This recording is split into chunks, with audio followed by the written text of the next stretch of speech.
Film songs கேட்குறதுன்றது ஒரு நல்ல entertaining ஆஸ்பெக்டு. நம்மளை ரிஜுவனேட் பண்ணி ரெஃப்ரெஷ் பண்ணுற சக்தி வந்து இந்த ஃபில்ம் சாங்ஸுக்கு இருக்குது. டிபெண்டிங் அப்பான் அந்த மூடு பாட்டு கேட்கலாம். ஏன்னா ஒரு சினிமா படம் அப்படின்னா அதில் பலவிதமான எமோஷன்ஸு வரக்கூடிய சீன்ஸ் இருக்கும்.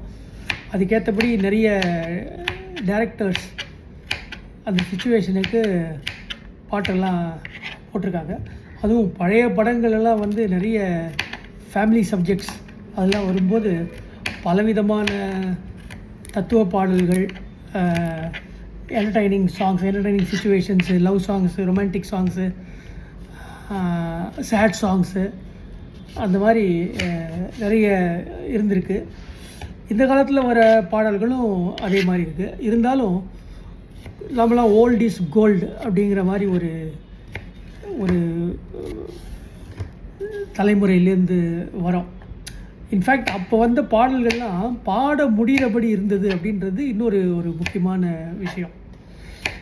ரொம்ப பழைய காலத்தில் தியாகராஜ பாகவதர் அவங்கெல்லாம் பாடும்போது நல்ல பாட தெரிஞ்சவங்க தான் அந்த பாட்டை பாட முடியும் அப்படிங்கிற மாதிரி சிச்சுவேஷன்ஸ்லாம் இருந்தது. அப்புறம் லேட்டர் பீரியடில் வந்த பல படங்களில் எஸ்பெஷலி எம்ஜிஆர் பாப்புலர் ஆனப்புறம் வந்த பாடல்கள்லாம் என்னென்னா ஜனரஞ்சகமாக சாதாரணமாக இருக்கவங்க கூட பாடக்கூடிய பாடலாக இருக்கணும் அப்படின்றது எம்ஜிஆரோட ஒரு கொள்கையாக இருந்தது. இன்ஃபேக்ட்டு ஏதோ ஒரு படத்துக்கு எம்எஸ்வி மியூசிக் போட்டபோது, உலகஸ்டு வாலிபன் நினைக்கிறேன், மியூசிக் போட்டபோது ஃபஸ்ட்டு அந்த பாட்டு ரெக்கார்டாகி வந்ததுக்கப்புறம் அவர்கிட்ட இருந்த ஒரு சாதாரண ஒரு டேப் ரெக்கார்டரில் அந்த பாட்டை போட்டு பார்ப்பாராம் எம்ஜிஆர். சாதாரண tape recorder, high quality, high end, hifi அந்த மாதிரிலாம் இல்லாமல், அவரால் அதெல்லாம் அந்த காலத்துலேயே அஃபோர்ட் பண்ண முடியும், இம்போர்ட் பண்ண முடியும் அப்படின்னு இருந்தால் கூட, அவர்கிட்ட இருந்திருந்தால் கூட ஒரு சாதாரண ஒரு டேப் ரெக்கார்டரில் அந்த பாட்டை போட்டு கேட்பாராம். மோனோ டேப் ரெக்கார்டரில் போட்டு பார்ப்பாராம். அப்போல்லாம் வந்து இந்த படுக்க வைக்கிற மாதிரி டேப் ரெக்கார்டர்லாம் நிறைய இருந்தது. அதில் ஒரு ஸ்பீக்கர் தான் இருக்கும். ஸ்டீரியோங்கிறதே வந்து பிரியா படத்துக்கு இளையராஜா மியூசிக் போட்டபோது தான் first stereophonic Yesudas stereophonic recording ஃபெசிலிட்டிக்கு ஒரு தியேட்டர் கட்டின போது தான் வந்து தமிழில் முதல்ல வந்து ஸ்டீரியோ ரெக்கார்டட் சாங் வந்து பிரியா, ரஜினிகாந்த் நடித்த பிரியா படத்துக்கு நம்ம வாத்தியார் சுஜாதா கதையை அடாப்ட் பண்ண படத்துக்கு போட்ட மியூசிக் தான் ஃபஸ்ட்டு தமிழில் ஸ்டீரியோவில் வந்த சாங்ஸு. பாடல் ஒன்று அந்த பாட்டெலாம் இருக்கும் இல்லையா, அதில் darling darling darling I love you அந்த பாட்டெல்லாம் வந்து ஸ்டூடியோவில் ரெக்கார்ட் ஆச்சு.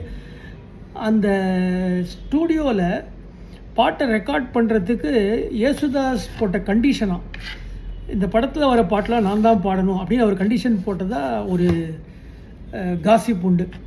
ஏன்னா அந்த படத்தில் எல்லா பாடல்களையுமே வந்து ரஜினிக்கு யேசுதாஸ் தான் பாடியிருப்பார். எல்லா பாட்டையும் அவர் தான் பாடியிருப்பார்.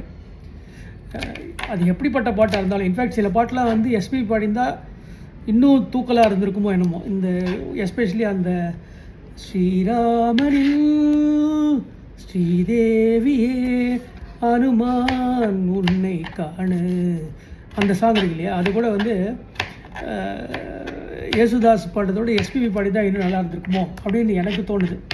இல்லை மலேசியா பாடியிருந்தால் கூட நல்லா இருந்திருக்கும், மலேசியா வாசுதேவன், வாட்டெவர். அந்த படத்தில் வந்து ஸ்டீரியோ ரெக்கார்டிங் அதுதான் நடந்தது முதல்ல. ஸோ இந்த ஸ்டீரியோ ரெக்கார்டிங்லாம் வந்து எல்லோரும் ஈஸியாக கேட்கக்கூடிய அளவுக்கு வசதி வராத நாட்கள் அது. ஸோ எம்ஜிஆர் எப்பவுமே என்ன பண்ணுவாரா, ஒரு ஆர்டினரி பர்சன், சாதாரணமான இருக்கிற ஆள் ரேடியோவில் அந்த பாட்டை கேட்கும்போது கூட அவனுக்கு அது வந்து அந்த பாட்டு நல்லா இருக்கணும், இனிமையாக இருக்கணும், கேட்க நல்லா இருக்கணும். ஐஃபை ரெக்கார்டிங்கில் பண்ணால் வந்து அவனுக்கு அதனோட நியூவன்சஸ்லாம், அதில் இருக்கிற ஸ்பெஷாலிட்டிஸ்லாம், அந்த சவுண்ட்ஸ் வராது அப்படின்னு எதிர்பார்ப்பாராம்.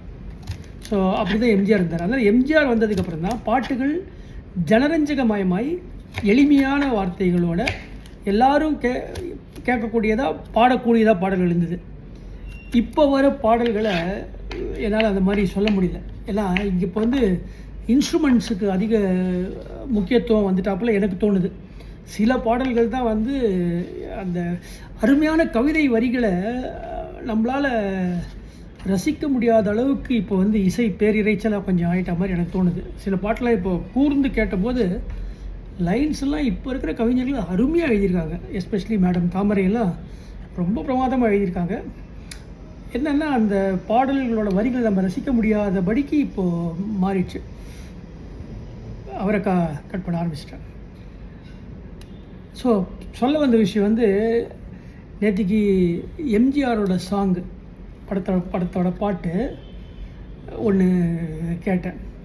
அந்த பாட்டை கேட்டாலே நீங்கள் எந்த மூடில் துக்கமான மூடில் இருந்து சேட் மூடில் இருந்து கொஞ்சம் ரிஜுவனேட் பண்ணிக்கணும், அப்படி ரெஃப்ரெஷ் ஆகிக்கணும், குதூகலம் வேணும்னு நினச்சின்னு வச்சுக்கோங்களேன், இந்த பாட்டை கேட்டால் டெஃபினட்டாக வந்து என்ன ஒரு சேட்னஸ் இருந்தாலும் அது வெளில போயிடும். என்ன பாட்டு?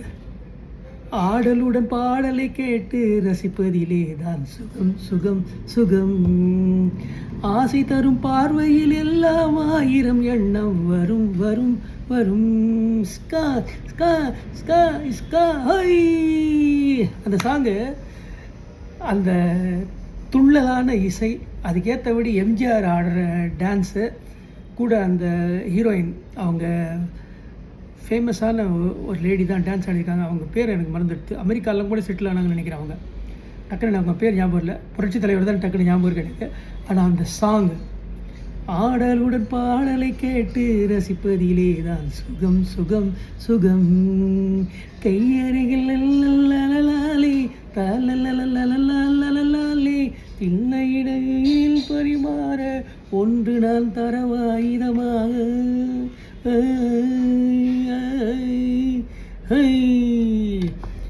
நான் பாடினது அவ்வளோ சாட்டிஸ்ஃபேக்ஷன் வந்திருக்காது. அதனால் அந்த பாட்டை போட்டு கேளுங்க, என்ஜாய். ஓகே. ஆடலுடன் பாடலை கேட்டு காய்கறி நறுக்குவது சுகம் சுகம் சுகம். நான் அந்த பாட்டை கேட்க போகிறேன், நீங்கள் போய் கேளுங்க.